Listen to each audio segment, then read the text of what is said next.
Folks, we've gone from Candace Katari Owens to Cuckoo Candace, and now we find ourselves at what I believe to be the final stage, which is Crash Out Candace. There is no way that this woman here is going to recover, at least in the eyes of rational, sane-minded, and humane individuals, human beings. In the eyes of God, you are always redeemable if you turn from your wicked ways. I'm not so sure about that part, but what I know without a shadow of a doubt is that anybody who has any level of humanity left in them, just an iota of fraction, is done with Crash Out Candace. Now, before we get into the video that I guess would do the best job in displaying the level of crash outedness that is taking place right now, I need to get into a video that I believe is even more important than that, which is the real life ramifications and effects that Crash Out Candace is having on real people, more specifically on the youngins. Gen Z and possibly even Gen Alpha is going to be exposed to a multitude of so-called influencers. And the ones they will gravitate to first are going to be those with the largest platforms. Now, Crash Out Candace just so happens to be one of those individuals who has built a massive platform. She's been blessed with that platform, and she has used it in this latter stage of her career. And I'm not saying it's all going to be over tomorrow. I'm not saying she'll ever stop. You know, narcissism has this insatiable need to continue to fulfill itself and aggrandize itself. So if she had 3 followers, she would still be spewing this sort of stuff for those 3 people as long as they feed her what she needs. But unfortunately, she's at a place where she has millions of followers, and more youngins are going to continue to follow suit. They will take what she says as doctrine as opposed to leaning on the word of God. You know, for anybody out there who believes that I'm somebody you need to be following, no, you need to follow your Savior. I'm not the one to follow. I'm just a messenger to direct you back to the source. So anyway, that being said, let's go ahead and get into this first video. I'm watching this for the first time as you are. I just know the context around it. But, you know, in the last couple of weeks, I've come across enough of these to know that this is real. Right? As much as there are those who are finally opening their eyes, there are many who are still in this deception or even just falling into it as of today. So let's get into it. Hey, to everyone that supports Nick Fuentes, just know, bro, he switched up. APAC paid him 241 grand to support their twisted agenda, bro. APAC is not good, bro. All the politicians you know, they have their APAC guys controlling every single congressman has an APAC guy. Wake up. Now, of course, as you can tell, these are obviously the bright stars of tomorrow. These are the young men that you would follow behind, right? Nacho Bros. This looks like a lost episode of the Nelk Boys. You understand me? These are happy dad drinkers. But again, this is influence. It's real. Every single one. Wake the fuck up, bro. Our government is controlled by Israel and we don't even know, bro. Wake up. Literally. Nobody realizes, bro. You vote for these people, bro. Your vote's not going to anything. You're voting for Israel. No matter what you vote for, you're voting for Israel. You're voting for an actor. There's no point in even following a political party. Literally. That's the truth of it. And George Washington warned about the two-party system ever since the beginning. Right before he died, he was talking about the two-party system. Young man, spell George Washington. Come on. Now, let me see. How much more do we have of this? I'm going to give it like 10 more seconds, but I'm pretty sure you guys get the gist of this. Nobody listens. Nobody listens. And that's exactly what we're seeing right now, bro. And you have fucking people, the Charlie Kirk killer, and Trump is blaming on the fucking Democrats for a reason. Wake up. They're trying to divide us. There is. I'm not laughing because it's genuinely funny. I'm laughing probably as a coping mechanism right now. Did you guys hear that last part? So this was one of my first speculations, I guess I would call it, when there started to be this deviation of the narrative of what happened to Charlie.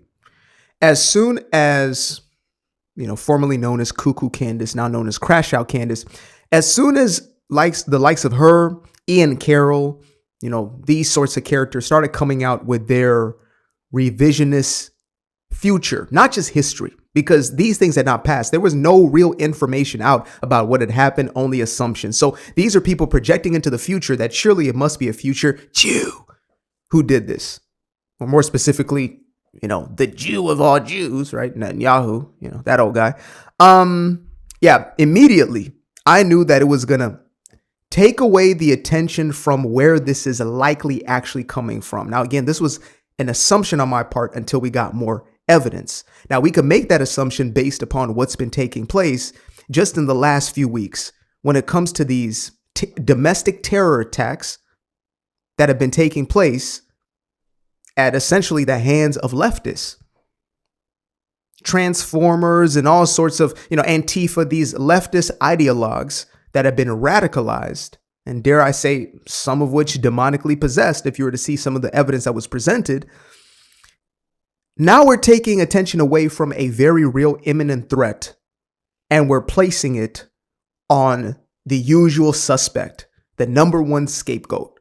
And not only is that lazy, you know what I mean? Because there's a part of this where it's like, this is just lazy journalism on the surface. But under that is something far more sinister. It is much more dark, and it is demonic at its core. And for those who try to defend Crash Out Candace, somebody actually made a video trying to, I don't think it was just debunking. They were calling me a fake Christian because I'm calling out Crash Out Candace. And I went on their page real quick and I saw at least 2 videos on Israel, and immediately I knew what I was dealing with. So again, I have genuine sympathy for these individuals. I pity them because the trajectory and the direction that they're going in is a full deviation from their so-called faith in Yeshua, the Messiah, who happens to have come in the form of a Jew. Yeah, I don't wish what's coming upon them on anybody, but I know what my job is. I know my job is to continuously tell the truth, whether it is comfortable, uncomfortable, whether I get ridiculed or not. That part doesn't matter. That's not my business. That's not what I've been signed up for, if you catch what I'm throwing. Me and God have got a contract. You do what you're here to do, period. The old obedience thing. So let's go ahead and get into this video. I know we're already 8 minutes in, but I got time today. So let's get into it. About 48 hours before Charlie Kirk died, Charlie informed people at Turning Point, as well as Jewish donors and a rabbi, that he had no choice but to abandon the pro-Israel cause outright. Okay, Charlie was done. He said it explicitly that he refused to be bullied anymore by the Jewish donors. Can you guys answer? Did he express that? Did he also express that he wanted to bring me, Candace Owens, back because he was standing up for himself? And see, here's the thing. Candace Owens, I love how she speaks in third person. Candace, the Crash Out Owens, Conspiracy Candace, now known as Crash Out Candace, has created a platform for herself where she never has to bring up any sort of evidence. I don't know if you guys have noticed this sort of trend that's been taking place, but she makes these massive statements. So, first statement, Charlie was at odds with Jewish donors. Now, I don't know if you guys know this, at least thus far into the aftermath of Charlie's assassination, but there have been a few individuals who have come out, those closest to Charlie, whether it was executive producer on the podcast, whether it was, members of the board and things of that nature. People come out with text messages, real irrefutable evidence. Crash Out Candace doesn't acknowledge any of that, though every single piece of evidence points in direct contradiction to the words that she is speaking on a daily basis. As a matter of fact, we have a recent letter from Charlie Kirk himself on this exact issue. Now, I'm just going to get into the first couple of sentences here. The first two paragraphs here, and then we will continue with the crash out. So let me go ahead and switch this over. Get myself a little bit out of the way. Okay. So Dear Mr. Prime Minister, one of the greatest joys as a Christian is advocating for Israel and forming alliances with Jews in the fight to protect Judeo-Christian civilization. Most recently, I am proud to have taken over Ambassador Huckabee's show. So anybody wondering if this is, recent, we have Ambassador Huckabee, appointed by none other than our president, who was elected in 2024. Just to put that timeline in y'all minds.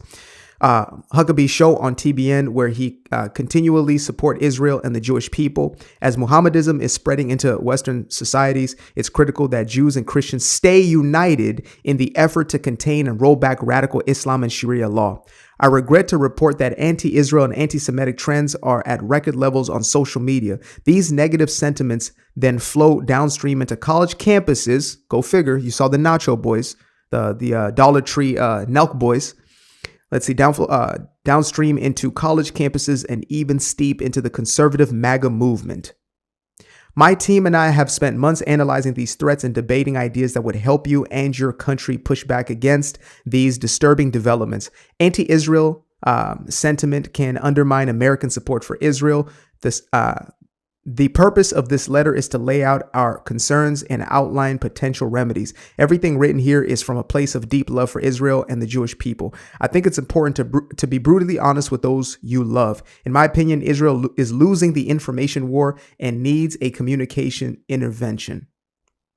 So here is a Charlie who, Crash Out Candace, is making the not assertion. Because you see, she's gone way past the point of we're just asking questions. We're just asking questions. Now it is full blown, irrefutable. This is what happened. Charlie was about to, I guess, at the very last moments, was about to unravel some sort of anti-Israel statement. And he was going to have Candace up there with him. He was about to bring Crash Out Candace onto stage with him after years of having no real relationship. Let me run this back for y'all. I got time today. Let me run this back.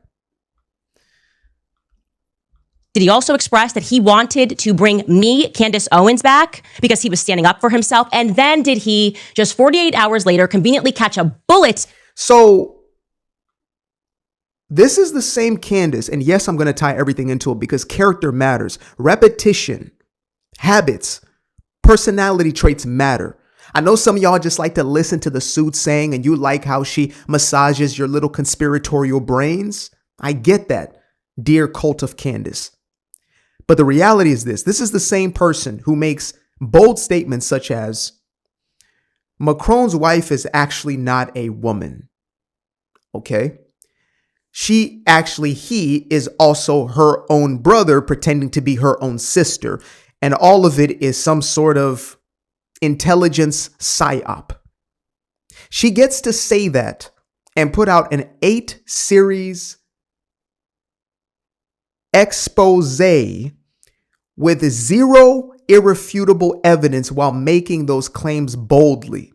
Do you guys want to know what the basis of that story was? It was on 2 different journalists who were debunked themselves in France, and also a spirit medium. That's right, folks. Miss Christian Candace is consulting the likes of a spirit medium on these issues. Now, obviously not herself likely, but this is the information that she took in. And again, this is the danger of pride. Pride always comes before destruction. Pride always comes before the fall. That is a promise. Your pride will blind you from seeing that maybe, just maybe, you're wrong. Maybe you don't know everything. Maybe everything isn't in your own understanding. Maybe there are things that are beyond your pay grade. Maybe Kash Patel, director of the FBI, has a sliver more information than you do about some of these things. Now, understand that there's been a deep distrust and a mistrust of these institutions. I get that. We've been lied to enough. If you're in a relationship and somebody lied to you 1, 2, 3 times, you're going to suspect that 4, 5, 6 are going to be lies as well.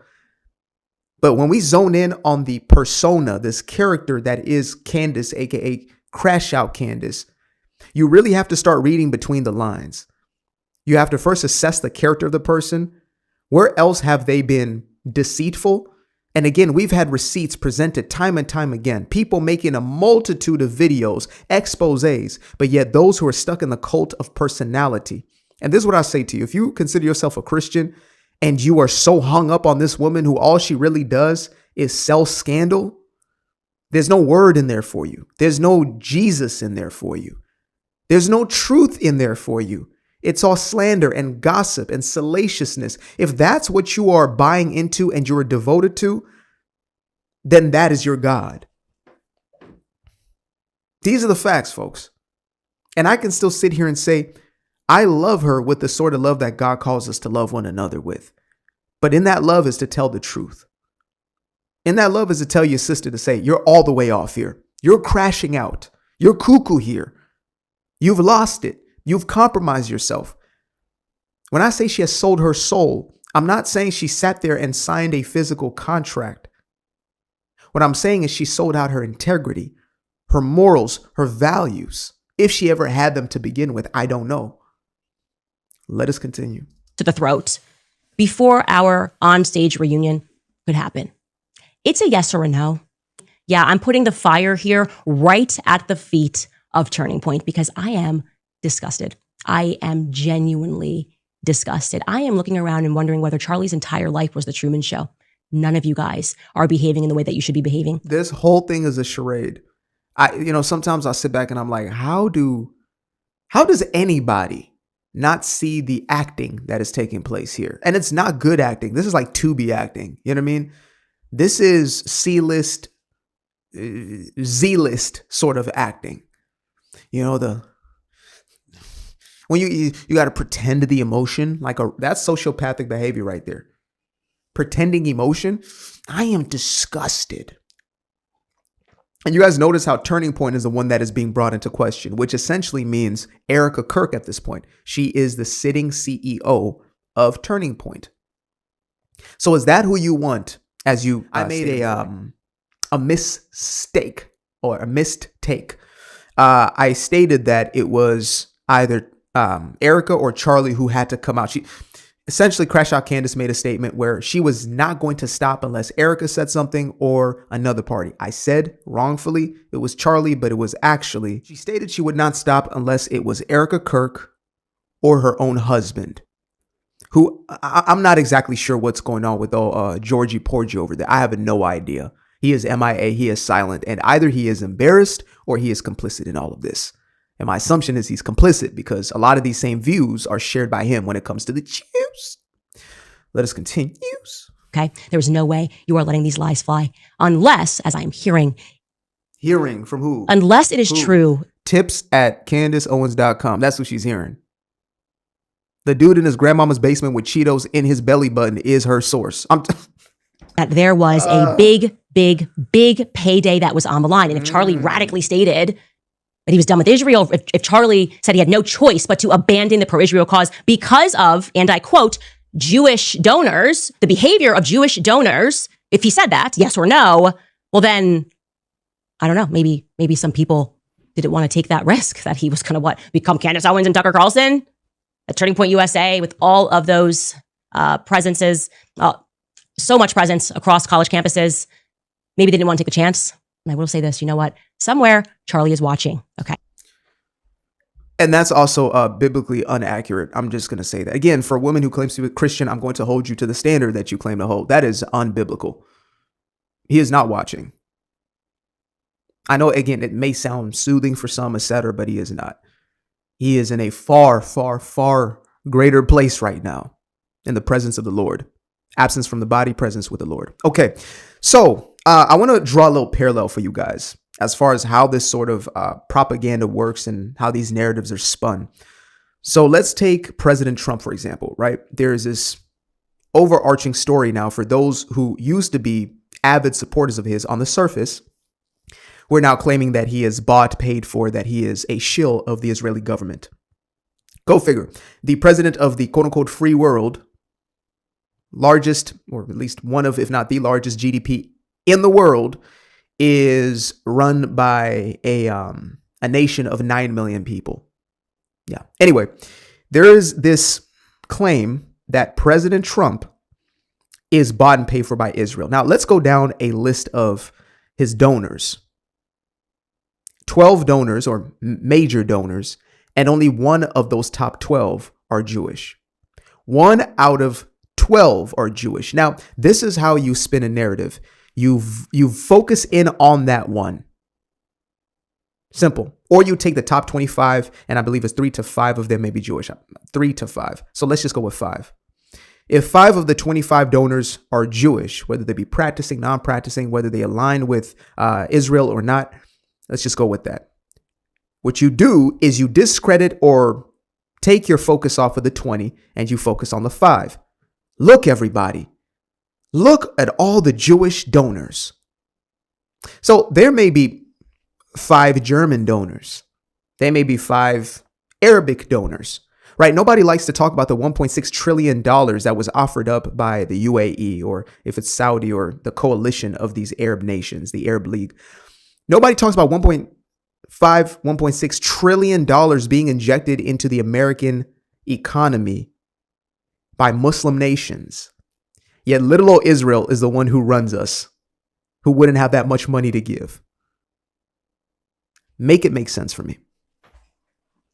So this is the same thing that's being done with Turning Point. Turning Point has a very small, tiny Jewish donation pool. However, it was this alleged donation that was about to come in. And that's where the world of conspiracy theory always lives. It must live in the space of woulda, shoulda, coulda, mighta. And it turns that into factual information, and it discredits the actual facts presented unless they are able to bring credence to the narrative, the assertion, the assumption.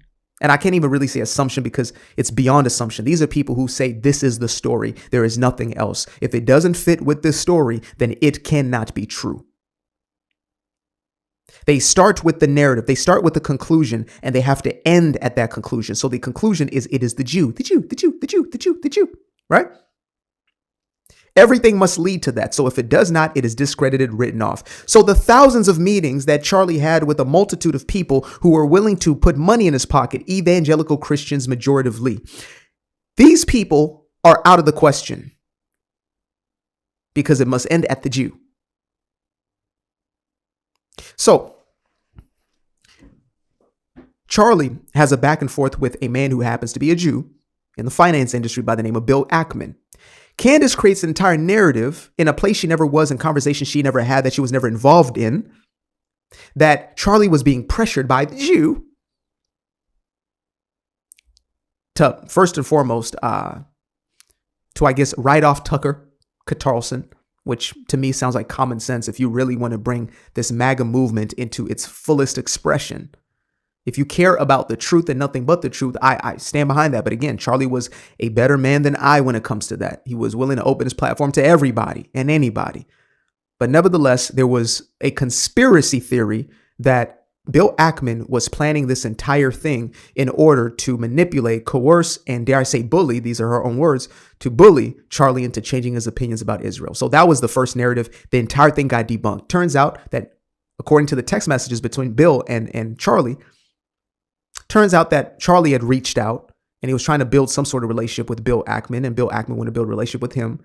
And essentially, Bill had a get-together at a property in the Hamptons where he invited some of these influencers. And Bill didn't even talk about Israel for more than a few sentences. He was really teaching about finances and things of that nature, economics, etc. His zone of genius, you will call it.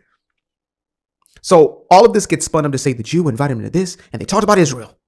He was bullied by the Israeli government. Bibi Netanyahu, right? Is Bibi in the room with you right now? Is he in the room with you right now? Cuckoo, cuckoo. So this leaves us at a precarious place as seemingly rational, sane-minded, humane individuals. This leaves us in a place where we still have a rogue agent running around with these sort of salacious lies, slanders, blood libels. This is blood on your hands. It was bad enough having the lies of genocide and starvation and all this sort of other nonsense that is very mainstream. But she is now making a mainstream idea of Charlie was not taken out by a radical leftist, which is Not likely because of conspiracy theory, but it's likely because it's been happening. This is a trend. We have not had a trend of Israelis taking out, conservative Christian Americans. It's just not happening. It's not. And so, again, we're in this place where we have these rogue agents. And there are people who are susceptible. And, I'll say this. There are some who are just plain old. They're just young, naive, just dumb. Just plain old dumb, right? And you can get undumb. You can undumb dumb. But as they say, you can't fix stupid. You can, sometimes you just being, you're being an idiot. You're young. You're all over the place. You want a little bit of acceptance. You want to be on the cutting edge. You want to be a groiper, whatever, right? I get that. But then there's a place where you likely have malice in your own heart. And so she speaks to that part of you. People don't just become these radicals for no reason. There is some level of trauma that is unresolved. There is an opening for evil. They're susceptible to it at some extent. And so if somebody is selling hate, then they latch onto that same hate. That person becomes a representative for them. But for those who have just an inkling, that's why I say all you need is just a window, a little opening of common sense. Dare I say, I keep saying humanity, but I really mean a godly presence in your life. At some level and some extent, you will realize the danger of an individual like this and the reality of who this actually is that we're dealing with. As much as we sit over here, haha and kiki, there's a very real threat.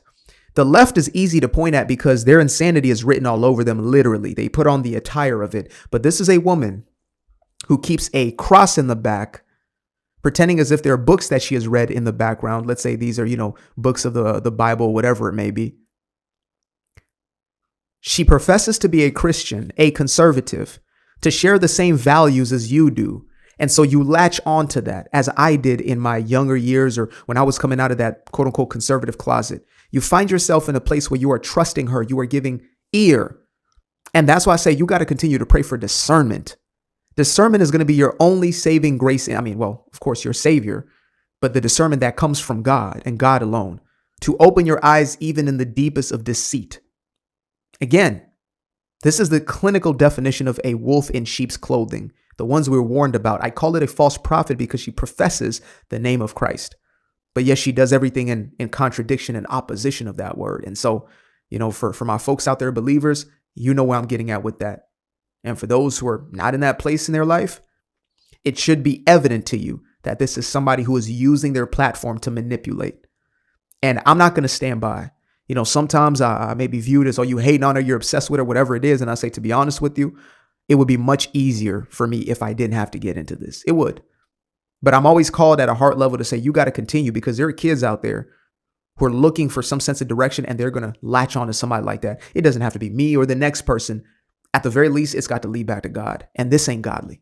This ain't that.